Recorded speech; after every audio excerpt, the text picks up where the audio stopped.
Hello दोस्तों, भिंडवाल wisdom YouTube channel में आपका स्वागत है। क्या आपने कभी सोचा है कि कुछ लोग बड़े से बड़ा रिस्क लेने से भी नहीं डरते, जबकि कुछ लोग छोटी छोटी चीजों से भी डर जाते हैं। आखिर ऐसा क्यों होता है कि कुछ लोग अपनी जिंदगी में बड़े से भी बड़े डिसीजंस बिना किसी हेसिटेशन के ले लेते हैं, जबकि कुछ लोग हर कदम उठाने से पहले 1000 बार सोचते हैं। क्या रिस्क टेकिंग कोई इनबिल्ट टैलेंट है जो सिर्फ कुछ खास लोगों को मिलता है, या फिर इसे सीखा जा सकता है? रिस्क यानी जोखिम हमारी जिंदगी का एक ऐसा हिस्सा है जिसे हम चाहे या ना चाहे हमें फेस करना ही पड़ता है। लेकिन सवाल यह है कि रिस्क टेकिंग का सही तरीका क्या है? क्या ये सिर्फ लक किस्मत पर डिपेंड करता है, या फिर इसके पीछे कोई साइंटिफिक लॉजिक है? अगर हम इस आर्ट को सीख ले तो क्या हम भी अपनी जिंदगी के सबसे बड़े डिसीजन बिना डर के ले सकते हैं? आज हम बात करने वाले हैं एक ऐसी किताब की जो रिस्क टेकिंग के पीछे की साइंस को रिवील करती है, जिसका नाम है द आर्ट ऑफ रिस्क। ये सिर्फ एक किताब नहीं बल्कि एक माइंडसेट है जो हमें सिखाती है कि कैसे हम अपने डर को कंट्रोल करके कैलकुलेटेड रिस्क ले सकते हैं और अपनी लाइफ में एक्स्ट्राऑर्डिनरी सक्सेस हासिल कर सकते हैं। रिस्क टेकिंग सिर्फ डेयर डेविल्स या एडवेंचर सीकर्स के लिए नहीं है। ये एक ऐसी स्किल है जिसे हर कोई डेवलप कर सकता है। चाहे आप बिजनेस में हो, करियर में ग्रोथ चाहते हो, या पर्सनल लाइफ में बोल्ड डिसीजंस लेना चाहते हो, हर इंसान को अपनी जिंदगी में रिस्क लेना जरूरी है। लेकिन सही रिस्क लेना और बेवजह का रिस्क लेना, दोनों में बहुत बड़ा फर्क होता है। इस किताब में बताया गया है कि हमारे दिमाग में ऐसा कौन सा सिस्टम होता है जो ये डिसाइड करता है कि हम किसी रिस्क को एक्सेप्ट करेंगे या उसे डर कर पीछे हट जाएंगे। क्या कोई ऐसा तरीका है जिससे हम अपने माइंड को ट्रेन कर सकते हैं ताकि हम सही समय पर सही रिस्क ले सकें? क्या हमारे पास्ट एक्सपीरियंस, हमारी सोचने का तरीका और हमारी पर्सनालिटी इस पर असर डालती है कि हम रिस्क लेने वाले इंसान बनेंगे या नहीं? इस किताब की सबसे बड़ी सीख यह है कि फियर यानी डर हमेशा रिस्क टेकिंग के रास्ते में सबसे बड़ी बाधा होती है। लेकिन सच्चाई यह है कि सक्सेसफुल रिस्क टेकर्स वो नहीं होते जो बिल्कुल भी नहीं डरते, बल्कि वो होते हैं जो अपने डर को मैनेज करना सीख लेते हैं। यानी रिस्क टेकिंग का मतलब ये नहीं कि आप बेधड़क कोई भी कदम उठा लें बिना ये सोचे कि वो सही है या गलत। आप अपने डर को समझें, अपने गोल्स को क्लियर करें और फिर एक स्मार्ट स्ट्रेटजी बनाकर उस रिस्क को हैंडल करें। अगर आप भी अपनी जिंदगी में एक बोल्ड और कॉन्फिडेंट इंसान बनना चाहते हैं, अगर आप भी उन लोगों में शामिल होना चाहते हैं जो बिना किसी डर के अपने सबसे बड़े ड्रीम्स को फॉलो करते हैं, तो ये वीडियो आपके लिए है। इस वीडियो में हम द आर्ट ऑफ रिस्क की सबसे पावरफुल स्ट्रेटेजी को डिकोड करेंगे, जो आपको ये सिखाएंगे कि कैसे आप अपने अंदर रिस्क टेकिंग का सही बैलेंस डेवलप कर सकते हैं और अपनी जिंदगी में फियर को कंट्रोल करके सफलता हासिल कर सकते हैं। तो चलिए बिना कोई समय गवाए इस रोमांचक सफर की शुरुआत करते हैं और सीखते हैं रिस्क लेने की असली कला। Chapter number 1, your brain on risk. क्या आपने कभी ये सोचा है कि कुछ लोग किसी ऊंची चट्टान से कूदने, तेज रफ्तार में बाइक चलाने या अपने बिजनेस में करोड़ों का निवेश करने से बिल्कुल नहीं डरते, जबकि कुछ लोग छोटी छोटी चीजों में भी रिस्क लेने से कतराते हैं? आखिर ऐसा क्यों होता है? क्या ये सिर्फ हमारी पर्सनालिटी पर निर्भर करता है, या इसके पीछे कोई साइंटिफिक लॉजिक छुपा है? इस चैप्टर में हम एक बहुत ही दिलचस्प सच जानने वाले हैं। रिस्क टेकिंग कोई किस्मत या लक पर निर्भर नहीं करती। ये एक डीपली वायर्ड बायोलॉजिकल प्रोसेस है जो हमारे दिमाग में लगातार चलती रहती है। जब भी हम किसी रिस्क की स्थिति का सामना करते हैं तो हमारा दिमाग तेजी से कैलकुलेशन मोड में चला जाता है। वो सोचता है, क्या ये रिस्क लेना सुरक्षित है? इसके रिजल्ट्स पॉजिटिव होंगे या नहीं? अगर मैं फेल हो गया तो क्या कर सकता हूं? और फिर हमारी बॉडी उसी कैलकुलेशन के अनुसार रिएक्ट करती है। लेकिन मजेदार बात यह है कि हर किसी का दिमाग रिस्क को एक ही तरीके से प्रोसेस नहीं करता। कुछ लोग नेचुरली ज्यादा रिस्क लेने वाले होते हैं, जबकि कुछ लोग ज्यादा कॉन्शियस और सोच समझकर फैसले लेते हैं। तो आखिर ये फर्क क्यों है? इसका जवाब छुपा है हमारे दिमाग के 3 मुख्य सिस्टम्स में। 1, अमिगडाला। ये हमारा अलर्ट सिस्टम है। जब कोई बड़ा रिस्क दिखाई देता है तो ये हमें चेतावनी देता है कि रुक जाओ, ये खतरनाक हो सकता है। यही सिस्टम तब एक्टिव होता है जब हम ऊंचाई पर खड़े होकर नीचे देखते हैं, या किसी नए बिजनेस आइडिया से पहले डर महसूस करते हैं। 2. Prefrontal cortex. ये हिस्सा हमारे फैसलों को लॉजिकली एनालाइज करता है। ये हमारे पास्ट एक्सपीरियंस, गोल्स और संभावित रिवार्ड्स को कंपेयर करता है। अगर प्रीफ्रंटल कॉर्टेक्स को लगता है कि रिस्क लेना सही रहेगा, तभी हम आगे बढ़ते हैं। 3. Dopamine system. इसे हम फील गुड केमिकल भी कहते हैं। ये हमें थ्रिल और एक्साइटमेंट का एहसास कराता है। जब हम कोई रिस्क लेते हैं और उसमें सफल होते हैं, तो ये सिस्टम हमें स्ट्रॉन्ग रिवॉर्ड सिग्नल भेजता है, जैसे वाह, फिर से करो। यही कारण है कि कुछ लोग रिस्क लेने से डरते नहीं, बल्कि बार बार उस थ्रिल को महसूस करना चाहते हैं। लेकिन सावधान, यही डोपामिन सिस्टम कभी कभी हमें गलत फैसले लेने पर भी मजबूर कर सकता है, जैसे अनावश्यक गैम्बलिंग, हाई स्पीड रेसिंग या जरूरत से ज्यादा डेंजरस डिसीजन लेना। कुछ लोग नेचुरली डोपामिन के लिए ज्यादा संवेदनशील होते हैं, इसलिए वे बार बार हाई रिस्क लेते हैं, भले ही फेल होने का खतरा हो। अब सवाल ये उठता है कि क्या इस रिस्क टेकिंग को कंट्रोल किया जा सकता है? क्या हम अपने दिमाग को इस तरह ट्रेन कर सकते हैं कि सही समय पर सही रिस्क लें और अननेसेसरी रिस्क से बचें? तो इसका जवाब है हाँ। अगर हम अपने दिमाग के ये 3 सिस्टम्स अच्छी तरह समझ लें, तो हम अपने डर को मैनेज कर सकते हैं, अपनी लॉजिक थिंकिंग को मजबूत कर सकते हैं और डोपामिन सिस्टम को सही तरीके से कंट्रोल कर सकते हैं। इस चैप्टर का सबसे पावरफुल मैसेज यही है, रिस्क टेकिंग कोई रैंडम टैलेंट नहीं है। ये एक बायोलॉजिकल और साइकोलॉजिकल प्रोसेस है, जिसे समझकर मास्टर किया जा सकता है। जो लोग स्मार्ट रिस्क लेते हैं, वे अपने इंस्टिंक्ट्स, एक्सपीरियंस और लॉजिक के बीच एक परफेक्ट बैलेंस बनाते हैं। वे न तो बिना सोचे समझे रिस्क लेते हैं और न ही डर के कारण अवसर खो देते हैं। तो अगली बार जब आप किसी बड़े डिसीजन के सामने खड़े हो, तो अपने आप से पूछें, क्या ये मेरा अमिगडाला है जो मुझे रोक रहा है?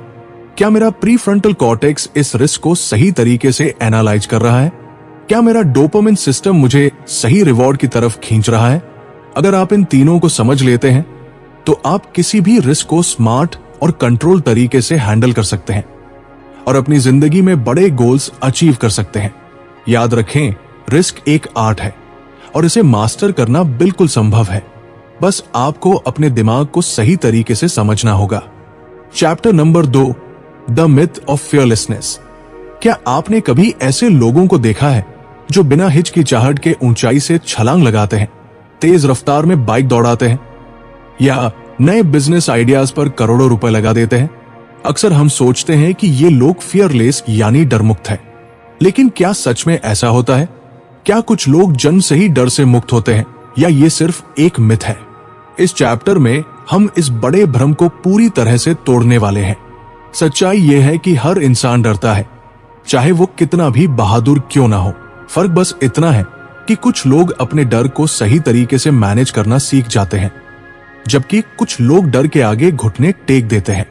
जब हम किसी रिस्क की स्थिति का सामना करते हैं, तो हमारा दिमाग तुरंत अलर्ट मोड में चला जाता है। हमारे अंदर अनजानी घबराहट उठती है, हार्ट बीट तेज हो जाती है, हथेलियां पसीने से भीगने लगती है और दिमाग कहता है रुक जाओ, ये खतरनाक हो सकता है। ये हमारा अमिगडाला है, ब्रेन का वो हिस्सा जो हमें सर्वाइवल मोड में डाल देता है। ये सिस्टम लाखों सालों से हमारे अंदर मौजूद है और हमें हर तरह के खतरों से बचाने में मदद करता है। लेकिन आज के समय में खतरे सिर्फ जंगलों या जंगली जानवरों से नहीं है। अब खतरे career decisions, public speaking, investments और रिलेशनशिप्स में भी है। और जब हम इन जोखिमों का सामना करते हैं, तब भी हमारा दिमाग वही प्रिमिटिव प्रतिक्रिया देता है जो किसी जानलेवा खतरे के सामने देता। तो सवाल ये उठता है कि अगर डर नेचुरल है, तो दुनिया के सबसे बड़े रिस्क टेकर्स इतने बड़े फैसले कैसे ले पाते हैं? क्या उनके अंदर डर नहीं होता? असल में असली रिस्क टेकर्स वही लोग हैं जो डर को महसूस करने के बावजूद आगे बढ़ते हैं। वे अपने डर को अनदेखा नहीं करते, बल्कि उसे समझते, स्वीकारते और नियंत्रित करते हैं, और फिर उसी डर को अपनी ताकत में बदल देते हैं। ये वही माइंडसेट शिफ्ट है जो एक सामान्य इंसान और एक एक्स्ट्राऑर्डिनरी इंसान के बीच का सबसे बड़ा फर्क बनाता है। एक प्रोफेशनल स्काईडाइवर जब हजारों फीट ऊंचाई से कूदता है, तब उसे भी डर लगता है। एक एंटरप्रेन्योर जब अपना पहला स्टार्टअप शुरू करता है तो उसे भी असफलता का डर महसूस होता है, लेकिन फर्क सिर्फ इतना है कि वे अपने डर को कंट्रोल में रखते हैं और इसे अपनी प्रगति में बाधा नहीं बनने देते। वे जानते हैं कि डर सिर्फ एक सिग्नल है, ये बताता है कि आप अपनी कंफर्ट जोन से बाहर निकल रहे हैं, और यही कंफर्ट जोन से बाहर निकलना ही असली ग्रोथ का रास्ता है। जब हम डर को पूरी तरह समझ लेते हैं तो हम इसे अपने फायदे के लिए इस्तेमाल कर सकते हैं। डर हमें सतर्क बनाता है, ये हमें सोचने और प्लान करने पर मजबूर करता है, ये हमें बेहतर तैयारी करने में मदद करता है। सही मात्रा में डर हमारी परफॉर्मेंस को बढ़ा सकता है, लेकिन अगर ये हद से ज्यादा बढ़ जाए तो ये हमें पैरालाइज कर देता है, डिसीजेस लेने से रोकता है और हमारी जिंदगी को एक सीमित बॉक्स में बंद कर देता है। इसलिए सबसे जरूरी चीज ये है कि हम अपने डर को दबाने की कोशिश न करें, बल्कि इसके बजाय हमें सीखना चाहिए कि कैसे डर के साथ आगे बढ़ा जाए। दुनिया के सबसे बड़े लीडर्स, एथलीट्स और आर्टिस्ट डर को अपने खिलाफ नहीं बल्कि अपने दोस्त के रूप में अपनाते हैं। वे जानते हैं कि डर एक संकेत है कि वे अपनी सीमाओं को चुनौती दे रहे हैं। तो अगली बार जब आप किसी रिस्की डिसीजन के सामने घबराहट महसूस करें तो इसे कमजोरी मत समझिए, ये एक संकेत है कि आप ग्रोथ और अवसर की दिशा में आगे बढ़ रहे हैं। याद रखें, फियरलेसनेस एक मिथ है, लेकिन फियर मैनेजमेंट एक आर्ट है। अगर आप ये आर्ट सीख जाते हैं तो कोई भी डर आपको आपकी ड्रीम लाइफ तक पहुंचने से रोक नहीं सकता। Chapter number 3, the risk ladder. क्या आपने कभी सोचा है कि एक ही जैसी सिचुएशन में कुछ लोग निडर होकर आगे बढ़ जाते हैं, जबकि कुछ लोग छोटी छोटी चीजों में भी डर से पीछे हट जाते हैं। मान लीजिए 2 दोस्त एक ऊंची चट्टान पर खड़े हैं, एक तुरंत नीचे छलांग लगाने को तैयार हो जाता है, दूसरा असहज महसूस करता है और पीछे हट जाता है। या फिर 2 एंटरप्रेन्योर एक नए बिजनेस आइडिया पर निवेश करने का सोच रहे हैं, एक बहादुरी से कदम बढ़ाता है, लेकिन वही दूसरा डर और अनिश्चितता के कारण परेशान हो जाता है। असली सवाल यह है कि आखिर ऐसा क्यों होता है। दरअसल हर इंसान का रिस्क लेने का लेवल अलग अलग होता है और ये कोई फिक्स चीज नहीं है। इसे हम रिस्क लैडर की तरह समझ सकते हैं। रिस्क लैडर का मतलब जैसे जैसे हम छोटे छोटे रिस्क लेते हैं और उनमें सफल होते हैं तो हमारा दिमाग अगले बड़े रिस्क के लिए तैयार होने लगता है। लेकिन अगर हम बार बार रिस्क लेने से बचते हैं तो हमारा कॉन्फिडेंस धीरे धीरे कम हो जाता है और फिर हम छोटी छोटी चीजों में भी डर महसूस करने लगते हैं और इसी तरह हम सबसे पीछे रह जाते हैं। सोचिए, ये एक बच्चे की तरह है जो पहली बार साइकिल चलाने की कोशिश कर रहा है। शुरुआत में वो डगमगाता है और गिरता है। थोड़ी प्रैक्टिस के बाद वो बैलेंस बनाना सीखता है। जब वो पहली बार बिना गिरे थोड़ी दूर चला लेता है तो उसका कॉन्फिडेंस बढ़ जाता है। फिर वो तेज चलाने की कोशिश करता है और कुछ ही दिनों में पूरी गली में आराम से साइकिल चला लेता है। यही है रिस्क लैडर का असली मतलब। छोटे छोटे रिस्क लेकर हम बड़े रिस्क के लिए तैयार होते जाते हैं। अगर वो बच्चा शुरू में ही गिरने के डर की वजह से साइकिल चलाने की कोशिश ही नहीं करता तो क्या वो कभी साइकिल चलाना सीख पाता। अब हम इसे रियल लाइफ में अप्लाई करते हैं। मान लीजिए आपको पब्लिक स्पीकिंग का डर है। अगर आप सोचते हैं कि एक ही दिन में आप हजारों लोगों के सामने बिना घबराए बोल पाएंगे तो ये असंभव लगेगा। लेकिन अगर आप छोटे स्टेप्स लेते हैं, जैसे पहले दोस्तों के सामने बोले, फिर छोटे ग्रुप में, फिर मीटिंग या कार्यशाला में, धीरे धीरे आपका कॉन्फिडेंस बढ़ेगा और आप अपने डर को ओवरकम कर लेंगे। दुनिया के सबसे बड़े रिस्क टेकर्स ने भी यही सीढ़ी चढ़कर अपनी ऊंचाई हासिल की है। कोई भी इंसान एक ही दिन में एक्सट्रीम रिस्क टेकर्स नहीं बनता। हर बड़ा डिसीजन, हर बड़ा एडवेंचर, हर बड़ी सफलता छोटे छोटे रिस्क से शुरू होती है। अगर आप अपनी जिंदगी में रिस्क लेने से डरते हैं तो आपको एकदम बड़ा कदम उठाने की जरूरत नहीं है। बस अपनी रिस्क लैडर पर एक स्टेप ऊपर चढ़े, छोटे छोटे चैलेंज एक्सेप्ट करें, अपनी कंफर्ट जोन से बाहर आए, धीरे धीरे अपने डर को पीछे छोड़े, क्योंकि अगर आप हमेशा सेफ जोन में रहेंगे तो आपकी जिंदगी कभी नहीं बदलेगी। लेकिन अगर आप धीरे धीरे अपनी रिस्क टेकिंग क्षमता को बढ़ाएंगे तो आप वही हासिल कर सकते हैं जो आज आपको असंभव लगता है। रिस्क एक सीढ़ी की तरह है जो आपको छोटे छोटे कदमों से आपको धीरे धीरे ऊंचाई तक ले जाते हैं। और सवाल यह है, क्या आप इस सीढ़ी पर पहला कदम उठाने के लिए तैयार हैं? Chapter number 4, training for risk. क्या रिस्क लेना कोई टैलेंट है जो कुछ लोगों को जन्म से मिलता है, या फिर ये एक स्किल है जिसे हम सीख सकते हैं और धीरे धीरे डेवलप कर सकते हैं? ये सवाल बहुत महत्वपूर्ण है, क्योंकि जब हम किसी रिस्क टेकिंग इंसान को देखते हैं, चाहे वो हाई स्टेक्स एंटरप्रेन्योर हो, एक एक्सट्रीम स्पोर्ट्स एथलीट हो या कोई फायर फाइटर, हमें लगता है कि उनके पास कोई सुपर पावर है। हमें लगता है कि वे बिना डर के बड़े फैसले लेने में सक्षम है, लेकिन सच्चाई कुछ और ही है। रिस्क टेकिंग कोई जादू नहीं है, ये एक सीखी जाने वाली स्किल है जिसे आप सही ट्रेनिंग और एक्सपोजर के जरिए हासिल कर सकते हैं। रिस्क टेकिंग तैयारी प्लस कैलकुलेशन। जब हम रिस्क लेने की बात करते हैं तो ये सिर्फ लक या नेचुरल बोल्डनेस पर निर्भर नहीं करता, बल्कि ये इस बात पर निर्भर करता है कि हमने खुद को उस सिचुएशन के लिए कितना तैयार किया है। रिस्क लेना कोई कॉइन टॉस नहीं है, ये एक कैलकुलेटेड प्रोसेस है जिसे हम अपने दिमाग और शरीर को ट्रेन करके बेहतर बना सकते हैं। सोचिए, एक फायर फाइटर जब जलते हुए घर में प्रवेश करता है तो क्या वह बस बिना सोचे कूद जाता है? बिल्कुल नहीं। उसे पता होता है कि आग कैसे फैलती है, वो जानता है कि कहां जाना सुरक्षित है और कैसे खतरे को कम किया जा सकता है। उसने बार बार ड्रिल्स और ट्रेनिंग ली होती है, जिससे उसका दिमाग और शरीर सही समय पर सही फैसला लेने के लिए तैयार रहते हैं। यही है असली ट्रेनिंग फॉर रिस्क, अपने दिमाग और शरीर को इस तरह तैयार करना कि जब कोई हाई स्टेक सिचुएशन आए तो आप बिना घबराए सही निर्णय ले सके। सही रिसर्च प्लस तैयारी स्मार्ट रिस्क। अगर आप किसी नए बिजनेस में करोड़ों रुपए निवेश करना चाहते हैं तो क्या आप बिना रिसर्च के सीधे पैसा लगा देंगे? बिल्कुल नहीं। पहले आप मार्केट स्टडी करेंगे, डेटा एनालाइज करेंगे, एक्सपर्ट से राय लेंगे और फिर एक कैलकुलेटेड रिस्क लेंगे। यही स्मार्ट रिस्क टेकिंग का फार्मूला है।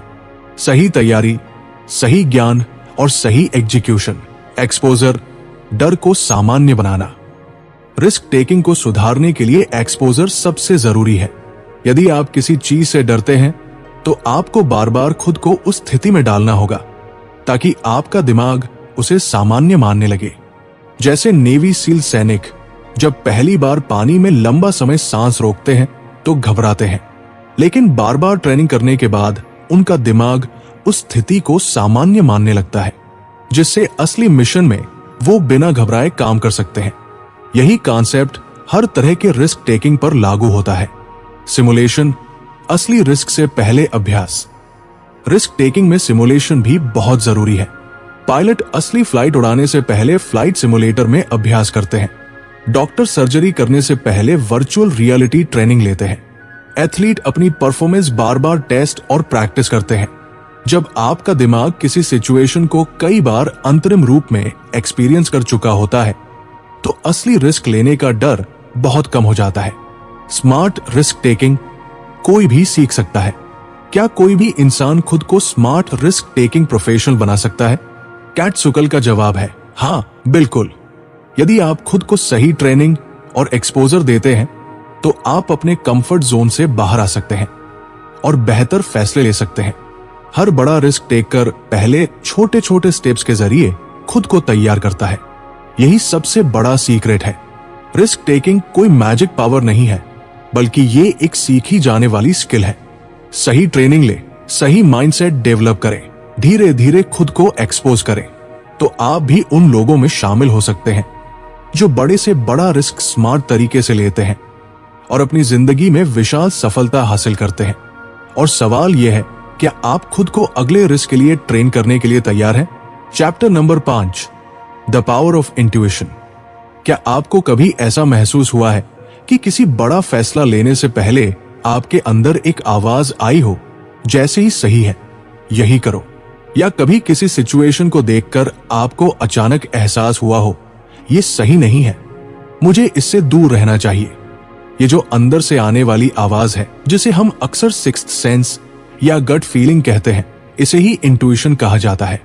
और क्या आप जानते हैं कि दुनिया के सबसे बड़े रिस्क टेकर्स, चाहे वो एंटरप्रेन्योर हो, एथलीट हो या पब्लिक लीडर्स, अपने फैसले लेने में अक्सर इंटू पर भरोसा करते हैं। इंटू जादू नहीं, शक्तिशाली टूल है। इंटू कोई जादू या रहस्य नहीं है, बल्कि ये हमारे दिमाग का एक बेहद शक्तिशाली डिसीजन मेकिंग टूल है जिसे हम अक्सर नजरअंदाज कर देते हैं। इंटू हमें वो चीजें महसूस करने की शक्ति देता है जिन्हें हमारा कॉन्शियस माइंड तुरंत नहीं समझ पाता। जैसे जब कोई अनुभवी डॉक्टर बिना टेस्ट किए ही मरीज की बीमारी का अंदाजा लगा लेता है, जब कोई निवेशक बिना ज्यादा डेटा देखे किसी कंपनी में निवेश कर देता है, जब कोई सोल्जर किसी अनजान खतरे को पहले ही भांप लेता है। ये सब इंटू की शक्ति है। चलिए जानते हैं कि ये इंटू कैसे काम करता है। जब हम कोई नया एक्सपीरियंस लेते हैं तो हमारा दिमाग उस एक्सपीरियंस को अपने अंदर स्टोर कर लेता है। ये स्टोर की गई जानकारी और पैटर्न हमारे सबकॉन्शियस माइंड में जमा हो जाती है। जब हम किसी रिस्क की सिचुएशन में होते हैं तो हमारा दिमाग तेजी से इन पास्ट एक्सपीरियंस को स्कैन करता है और बिना लंबे लॉजिक के हमें एक सिग्नल भेजता है, ये सही है या गलत है। यही है इंटू। मान लीजिए आप किसी नए शहर में घूमने गए हैं और आपको दो रास्ते दिखते हैं, एक साफ सुथरा और रोशन रास्ता, दूसरा अंधेरा और सुनसान। आप बिना ज्यादा सोचे ही महसूस करेंगे कि पहला रास्ता ज्यादा सुरक्षित है। क्यों? क्योंकि आपका दिमाग आपके पास्ट एक्सपीरियंस और बचपन से सुनी कहानियों को मिलाकर एक पैटर्न बना चुका है। अंधेरे और सुनसान रास्ते खतरनाक हो सकते हैं। रिस्क टेकिंग में भी यही होता है। एक प्रोफेशनल पोकर प्लेयर बिना अपोनेंट के कार्ड्स देखे अंदाजा लगा लेता है कि सामने वाले के पास अच्छा हाथ है या नहीं। स्टॉक मार्केट ट्रेडर किसी कंपनी के शेयर के बढ़ने या गिरने का अनुमान सही तरीके से लगाता है। एथलीट बिना समय गंवाए सही निर्णय लेता है। ये सब उनकी सालों की अनुभव से विकसित इंट्यूशन की वजह से संभव होता है। जितना ज्यादा आप किसी चीज में एक्सपीरियंस लेंगे उतनी ही तेज और सटीक आपकी इंटू बनेगी। लेकिन इंटू हमेशा सही नहीं होती। ध्यान रहे, इंटू गलत भी हो सकती है। कभी हमारा दिमाग पुराने एक्सपीरियंस या गलत पैटर्न की वजह से भ्रामक सिग्नल भेज देता है और हम गलत निर्णय भी ले सकते हैं। इसलिए कैटसुकल बताती है कि इंटू को शार्प करने के लिए दो चीजें जरूरी है। नंबर 1, ज्यादा से ज्यादा एक्सपीरियंस लेना। नंबर 2, अपने इंटू को डेटा और लॉजिक से क्रॉस चेक करना। मतलब ब्लाइंडली सिर्फ इंटू पर भरोसा न करें, इसे लॉजिकल थिंकिंग के साथ बैलेंस करना जरूरी है। रिस्क टेकिंग में इंटू का सबसे बड़ा फायदा यह है कि यह हमें तेज और सही निर्णय लेने में मदद करती है। जब हमारे पास ज्यादा सोचने का समय नहीं होता या तुरंत कोई एक्शन लेना होता है तो हमारा कॉन्शियस माइंड इतनी तेजी से प्रोसेस नहीं कर सकता। लेकिन हमारा इंट्यूटिव माइंड पहले से तैयार होता है। इसलिए अनुभवी लोग तेज और सही फैसले ले पाते हैं क्योंकि उनकी इंटू पहले से शार्प और मजबूत होती है। इंटू एक सुपर पावर की तरह काम कर सकती है, लेकिन इसे डेवलप करने की जरूरत है। जितना ज्यादा आप खुद को नए एक्सपीरियंस में डालेंगे, जितना ज्यादा आप पास्ट मिस्टेक्स और सीख से सीखेंगे, उतनी ही बेहतर आपकी इंट्यूटिव पावर बनेगी। जब आपकी इंटू स्ट्रांग हो जाएगी तो आप किसी भी रिस्की सिचुएशन में तेज और सही निर्णय ले पाएंगे। और सवाल यह है, क्या आप अपनी इंटू की पावर को अनलॉक करने के लिए तैयार हैं? Chapter 6, the risk taking personality. क्या आपने कभी सोचा है कि कुछ लोग हर स्थिति में रिस्क लेने के लिए तैयार रहते हैं, जबकि कुछ लोग छोटी छोटी चीजों में भी कई बार सोचते हैं और पीछे हट जाते हैं? कुछ लोग ऊंचाई से छलांग लगाने, तेज रफ्तार में बाइक चलाने या नए बिजनेस में करोड़ों लगाने से नहीं डरते। वहीं कुछ लोग छोटी छोटी चीजों में भी बार बार सोचते हैं। तो आखिर ऐसा क्यों होता है? क्या रिस्क टेकिंग सिर्फ एक आदत है, सीखी जाने वाली स्किल, या फिर यह पर्सनालिटी का हिस्सा है? रिस्क टेकिंग कोई एक जैसा व्यवहार नहीं है, यह हमारी पर्सनालिटी का हिस्सा होती है। हर इंसान में रिस्क लेने की क्षमता अलग अलग होती है और यह बहुत हद तक इस बात पर निर्भर करती है कि हमारा दिमाग किस तरह से बना है। रिस्क लेने की प्रवृत्ति सिर्फ चॉइस नहीं होती, बल्कि ये हमारी बायोलॉजी, साइकोलॉजी और पास्ट एक्सपीरियंस से जुड़ी होती है। जैसे कुछ लोगों में डोपामिन सिस्टम बहुत एक्टिव होता है जो उन्हें थ्रिल और एक्साइटमेंट की तरफ खींचता है। यही वजह है कि कुछ लोग एडवेंचर स्पोर्ट्स, गैम्बलिंग और हाई स्टेक्स बिजनेस में ज्यादा दिलचस्पी लेते हैं। वहीं कुछ लोगों का दिमाग ज्यादा कॉशियस और एनालिटिकल होता है जो उन्हें हर रिस्क को एनालाइज करने और सेफ रहने के लिए कहता है। रिस्क टेकिंग पर्सनालिटी को 3 मुख्य कैटेगरी में बांटा जा सकता है। नंबर 1, हाई रिस्क टेकर्स, ये लोग नई चुनौतियों को लेकर एक्साइटेड रहते हैं। इन्हें लगातार नयापन चाहिए होता है और ये अनसर्टेनिटीज को एक्सेप्ट करना जानते हैं। नंबर 2, मॉडरेट रिस्क टेकर्स, ये लोग कैलकुलेटेड रिस्क लेते हैं, सोच समझकर फैसले करते हैं, लेकिन जरूरत पड़ने पर बड़े कदम उठाने से पीछे नहीं हटते। नंबर 3, लो रिस्क टेकर्स, ये लोग स्थिरता को प्राथमिकता देते हैं, हर स्थिति में सेफ रहना चाहते हैं और अनिश्चितताओं से बचते हैं। अब सवाल यह है कि क्या रिस्क टेकिंग पर्सनालिटी बदली जा सकती है? केट सुकल कहती है, हाँ, बिल्कुल संभव है। रिस्क टेकिंग कोई फिक्स ट्रेट नहीं है, ये हमारी हैबिट्स, एनवायरनमेंट और एक्सपीरियंस से प्रभावित होती है। अगर आप लो रिस्क टेकर हैं तो धीरे धीरे अपनी रिस्क टेकिंग क्षमता बढ़ा सकते हैं। इसके लिए आपको खुद को छोटी छोटी रिस्की सिचुएशंस में डालना होगा और उन्हें सफलतापूर्वक हैंडल करना होगा। ऐसा करने से आपका दिमाग रिस्क टेकिंग को नॉर्मल और सुरक्षित मानने लगेगा। इसी तरह हाई रिस्क टेकर्स को यह सीखने की जरूरत होती है कि वे कब और कितना रिस्क लें ताकि वे अननेसेसरी लॉस से बच सके। रिस्क टेकिंग पर्सनालिटी को समझने का सबसे बड़ा फायदा यह है कि आप अपनी स्ट्रेंथ्स और वीकनेसेस को पहचान सकते हैं। अगर आप नेचुरली रिस्क अवर्स हैं तो आप अपनी कंफर्ट जोन से बाहर निकलकर खुद को चैलेंज कर सकते हैं। अगर आप बहुत ज्यादा रिस्क टेकिंग हैं तो आप खुद को कंट्रोल करके ज्यादा कैलकुलेटेड और सोच समझकर फैसले ले सकते हैं। रिस्क टेकिंग पर्सनालिटी कोई स्थायी चीज नहीं है। आप अपने माइंडसेट को बदल सकते हैं, अपने कंफर्ट जोन को एक्सपैंड कर सकते हैं और अपने फैसलों को बैलेंस कर सकते हैं। असली सफलता उन्हीं लोगों को मिलती है जो अपने नेचर को समझकर खुद को सुधारने की कोशिश करते हैं। रिस्क, ये शब्द कुछ लोगों के लिए एक्साइटमेंट लाता है और कुछ के लिए डर, लेकिन रिस्क टेकिंग कोई रैंडम एक्ट नहीं बल्कि सीखी जाने वाली स्किल है। ये हमारे दिमाग की हार्ड वायरिंग, हमारे एक्सपीरियंस और हमारी पर्सनालिटी से जुड़ा हुआ है। इस किताब में हमने जाना हमारा ब्रेन रिस्क को कैसे प्रोसेस करता है, डर को कैसे मैनेज किया जा सकता है और कैसे छोटी छोटी कैलकुलेटेड रिस्क्स हमें बड़ी सफलता तक ले जा सकती है। दी आर्ट ऑफ रिस्क हमें यह सिखाती है कि कोई भी इंसान स्मार्ट रिस्क टेकर बन सकता है अगर वो सही माइंडसेट और ट्रेनिंग अपनाए। दुनिया के सबसे बड़े एंटरप्रेन्योर ने भी अपनी रिस्क टेकिंग स्किल्स को डेवलप किया और अपने कंफर्ट जोन से बाहर निकलकर बड़े डिसीजंस लिए। उन्होंने न सिर्फ अपने डर पर काबू पाया बल्कि रिस्क को एक अपॉर्चुनिटी की तरह देखा। इस किताब की सबसे बड़ी सीख यही है कि रिस्क टेकिंग कोई कॉइन टॉस नहीं, ये एक आर्ट है।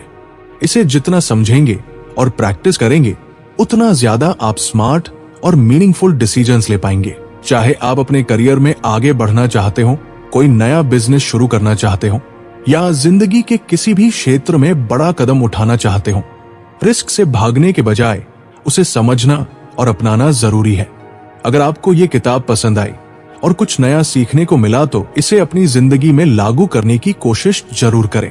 रिस्क टेकिंग ही वो ब्रिज है जो आपको एक ऑर्डिनरी लाइफ से एक्स्ट्राऑर्डिनरी सक्सेस तक ले जाती है। अगली बार जब आपके सामने कोई बड़ा डिसीजन आए तो खुद से पूछें, क्या ये रिस्क लेने लायक है? अगर हाँ, तो मैं इसे स्मार्ट तरीके से कैसे ले सकता हूँ?